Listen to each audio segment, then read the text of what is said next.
നമസ്കാരം. എൻ്റെ പേര് നിവേദ്യ ബാബു. മഴൂരിൻ്റെ കഥാകാരി ജിൻഷ ഗംഗ എഴുതിയ തിരുമുടി എന്ന കഥയാണ് ഞാനിവിടെ പറയാൻ പോകുന്നത്.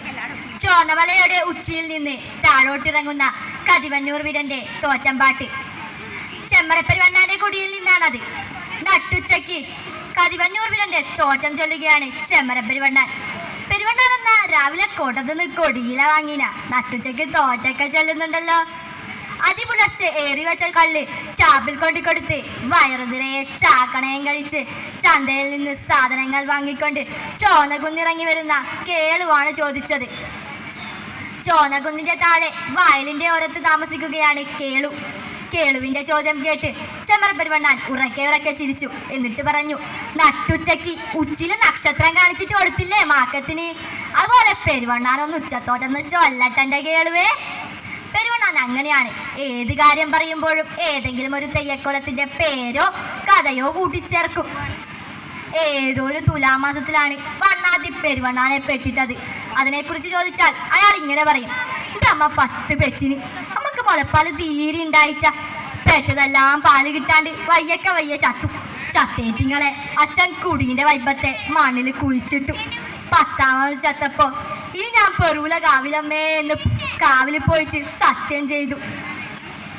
ഇത്രയും പറയുമ്പോഴേക്കും പെരുവണ്ണാന്റെ കണ്ണു നിറഞ്ഞു വരും. മഞ്ഞൾ പുരണ്ട ഒരു തോർത്തുമുണ്ടുണ്ട് ചുമലിൽ, അതുകൊണ്ട് കണ്ണീര് തെളിച്ച് ബാക്കി പൂരിപ്പിക്കും.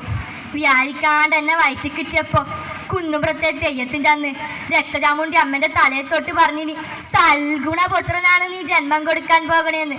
പറഞ്ഞതുപോലെ വീരന്റെയും ചേരന്റെയും മാണിക്യത്തിന്റെയും 11ാം സന്തതി ആണായി പിറന്നു.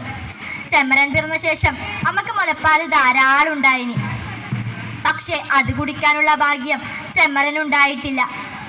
10 മക്കളെയും അടക്കിയ മണ്ണിൽ 11ാമത്തെ പേരിന്റെ 5ാം നാൾ അമ്മയുടെ ചിത കത്തിയെരിഞ്ഞു. അതിൽ പിന്നെ അച്ഛൻ തന്നെയാണ് ഗുരുനാഥൻ. 5ാം വയസ്സിൽ ആടിവേടൻ കെട്ടിയാണ് അദ്ദേഹത്തെ തെയ്യക്കലാകാരനാക്കിയത്. മുലപ്പാലിന് പകരം ആട്ടിൻപാല് കുടിച്ചു വളർന്ന കുട്ടി. ഇന്ന് അദ്ദേഹത്തെക്കാളും പേരെടുത്ത മറ്റൊരു കനലാടി അന്നാട്ടിലും മടുനാട്ടിലുമില്ല. 21ാം വയസ്സിൽ ആദ്യമായി കതിവന്നൂർ വീരൻ കെട്ടിയാടി. അതിൽ പിന്നെ പല കാവുകളിൽ പല നാട്ടുകളിൽ. അക്കാലത്ത് ചീരി വന്ന അന്യജാതിയിലെ പെണ്ണുമായി ചെമ്മരൻ ഇഷ്ടത്തിലായി. തെയ്യം തുടങ്ങുന്നത് മുതൽ തെയ്യം തീരുന്നത് വരെ ചെമ്മരൻ എവിടെ തെയ്യം കെട്ടുന്നോ അവിടെ ചീരു തെയ്യം കാണാൻ പോകും. തട്ടാൻ കോയിന്നന്റെ മകൾ ചീരു, വെളുത്ത് നീണ്ട കണ്ണുള്ള ചീരു കറുത്തു കുറുകിയ പെരുവണ്ണാനെ തന്നോളം സ്നേഹിച്ചു. അന്തിത്തിരി വെച്ച കാവുകളെയും കൊയ്ത്തു കഴിഞ്ഞ പാടങ്ങളെയും കുത്തിയൊഴുകുന്ന പുഴയെയും ചോന്നകുന്നിനെയും സാക്ഷി നിർത്തി അവർ മൗനമായി പ്രണയിച്ചു. കനലാടി അന്യജാതിയിലെ പെണ്ണിനെ സ്നേഹിക്കുകയോ?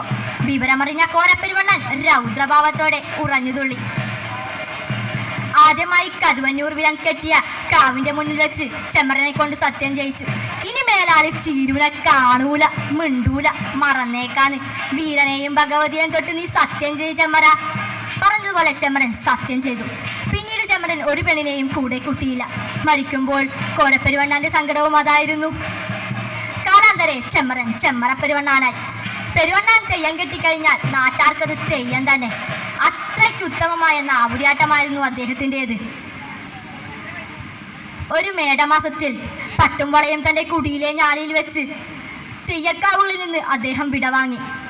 സ്വയമേവയുള്ള ആ വിടവാങ്ങലിന് കാരണം 2 വർഷങ്ങൾക്ക് മുമ്പ് നടന്നൊരു സംഭവമായിരുന്നു. കാവിൽ കതിവന്നൂർ വീരൻ്റെ തോറ്റം ചൊല്ലുകയാണ്. പക്ഷേ ആ കാവിൽ ആർക്കാരുമില്ല. ആ നാട്ടുകാർ മുഴുവൻ അപ്പുറത്തെ പറമ്പിലാണ്.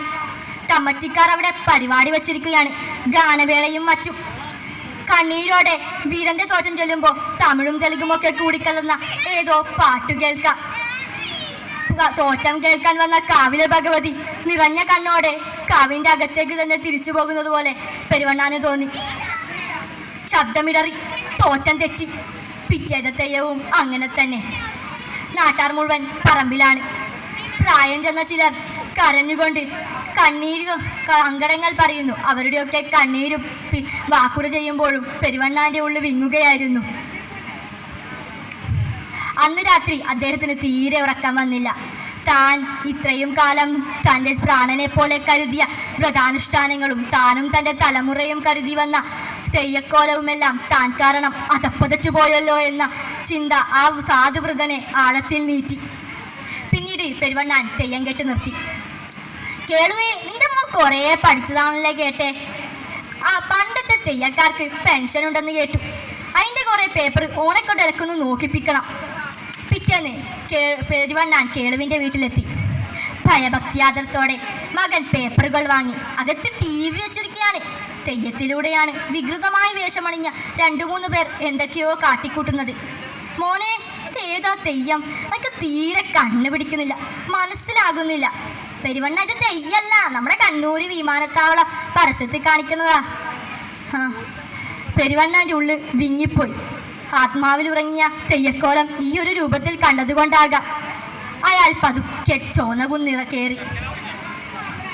അന്ന് രാത്രി മാടായിക്കാവിൽ പൂരംകുളി കഴിഞ്ഞ് പ്രവാസികൾ തിരിച്ചു പോകുന്ന ആ രാത്രി ചോനകുന്നിൻ്റെ താഴെ കുത്തിയൊലിക്കുന്ന പുഴയിലേക്ക്, ചുട്ടുപൊള്ളുന്ന മേലേരിയിലേക്കെന്ന പോലെ പെരുവണ്ണാൻ്റെ ജഡം കമിഴ്ന്നു വീണു. നന്ദി, നമസ്കാരം.